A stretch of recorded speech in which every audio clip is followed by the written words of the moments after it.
ఆలు బిర్యానీకి ఆలు వేయించుకుంటున్నామండి, ఉడకబెట్టి. అలాంటి బంగాళదుంప వేయించుకుంటున్నాం. బాగా ఫ్రై అయిన తర్వాత తీస్తామండి. ఇది ఆనియన్ ఫ్రై అయిన తర్వాత మిగతాన్ని వేస్తాం. స్పూన్ నెయ్యి, అలా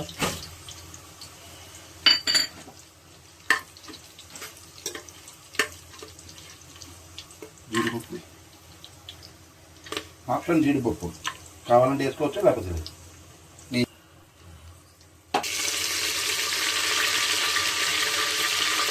కొత్తిమీర, కరివేపాకు, కొత్తిమీర,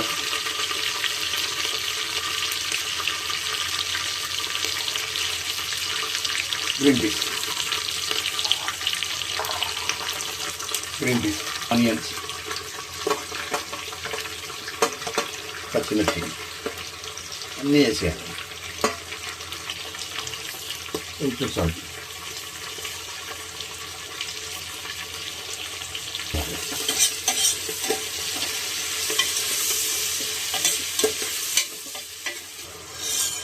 అల్లం పేస్ట్,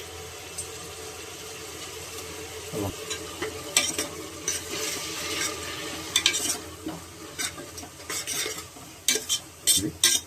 అల్లం పేస్ట్ బాగా వేగాలి.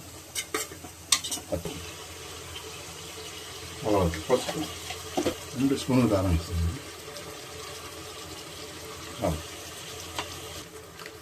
మసాలా అండి, ఇంకా బిర్యానీ మసాలా అనుకోండి, అందరికీ వేస్తాం. నెక్స్ట్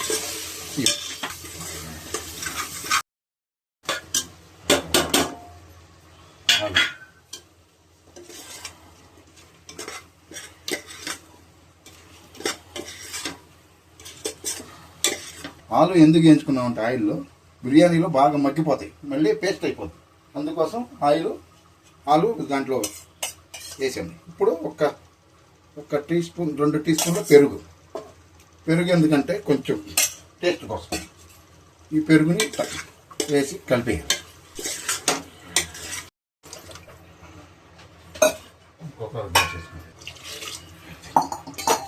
కలిపేయాలి.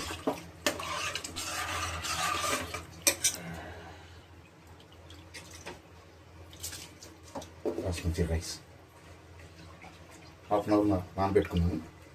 ఈ బాస్మతి రైస్ దీంట్లో వేసేది. ఓకే, ఆలు బిర్యానీ, ఆలు పలావ్, మోటర్ ఒక్కసారి ముక్కతో పెట్టాను. 2 విజిల్ వస్తే చాలండి.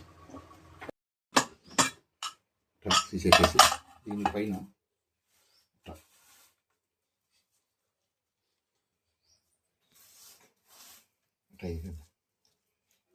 బాగుంటుంది.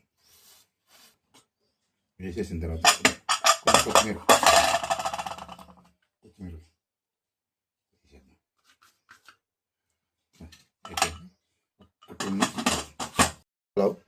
ఆలు పలావ్కి ఆలు బాగా ఆయిల్లో డీప్ ఫ్రై చేసుకొని, ఉల్లిపాయలు కొంచెం వేయించుకొని, ఉల్లిపాయలు అన్నీ వేసి, మసాలా దినుసులు వేసి, అల్లం పేస్ట్ వేసుకుని బాగా చేసాము. ఇది సింపుల్గా చేసుకోవచ్చు ఇంట్లో. ఆలు పలావ్ చేసుకుంటే బాగా టేస్ట్గా ఉంటుంది. నేను కొత్తగా ట్రై చేశాను. ఒకసారి మీరు కూడా ట్రై చేయండి. ఈ రెసిపీ మీకు నచ్చినట్టయితే సబ్స్క్రైబ్ చేయండి, లైక్ చేయండి, కామెంట్ చేయండి, షేర్ చేయండి. Thank you.